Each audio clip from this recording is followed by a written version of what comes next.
આણંદની આંકલાવ મામલતદાર કચેરીમાં ફરજ બજાવતા સરકારી અધિકારી અને કર્મચારીઓના પાપે અરજદારોને હાલાકી ભોગવવાનો વારો આવ્યો।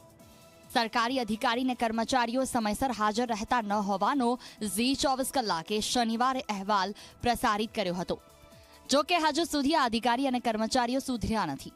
આજે પણ ઝી 24 કલાકની ટીમે આંકલાવ મામલતદાર કચેરીમાં ફરીથી રિયાલિટી ચેક કર્યું, પરંતુ 11:15 વાગી ગયા તેમ છતાં પણ સરકારી કચેરીમાં ખુરશીઓ ખાલી જોવા મળી।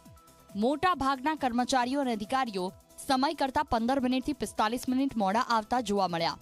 સરકારી બાબુઓની ઘોર બેદરકારીથી અરજદારો પરેશાન થઈ ગયા છે। આપને જણાવી દઈએ કે ખુદ એક્ઝિક્યુટિવ મેજિસ્ટ્રેટ સ્મિતા શાહ પણ સમયસર આવતા નથી, તો પછી તેમના તાબામાં આવતા કર્મચારી અને અધિકારીઓ કેવી રીતે સમયસર આવશે?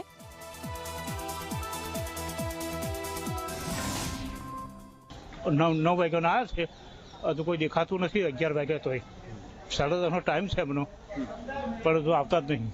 કયા કામથી આવ્યા છો? અમે 7 બાય નકલો ને એવું બધું કઢાયા છે। 9 વાગ્યાના આવ્યા છે, હજુ આ બેન દેખાતા છે નહીં। ક્યાં ફરજ બજાવો છો? ઈડરા કચેરીનો સમય કેટલા વાગ્યાનો છે? 10:30. અત્યારે કેટલા વાગી રહ્યા છે બેન? હું મરણમાં ગઈ હતી એટલે મરણમાં ગયા હતા, હા, એટલે મોડા આવ્યા। મોડું. પણ અરજદારોનું એવું કેવું છે કે આ બેન કાયમ મોડા આવે। ના કાયમ નહીં. કયા વિભાગમાં છો? એટીવીટીમાં કચેરીનો સમય શું છે? 10:30. અત્યારે કેટલા સમય થયો છે? 10:58. 10:58 એટલે 11 વાગ્યા। તો અડધો કલાક લેટ આવવાનું શું કારણ છે? હું કરમસદથી આવું છું એટલે થોડું આજે લેટ થઈ ગઈ। પેલા મારી સાથે મહેબૂબભાઈ છે ને, એ આવ્યા નથી એટલે આજે મારા રિક્ષામાં થોડું લેટ થઈ જવાય। આપ મામલતદાર છો? કચેરીનો સમય કેટલા વાગ્યાનો છે? 10:30. અત્યારે કેટલા વાગ્યા છે? કોણ આવ્યા? અરે ભાઈ શાંતિ રાખો, આપણે વાત કરીએ, ચાલો આવો। ના એટલે આ 15 મિનિટ મોડા આવો, આપ તો જવાબદાર અધિકારી છો।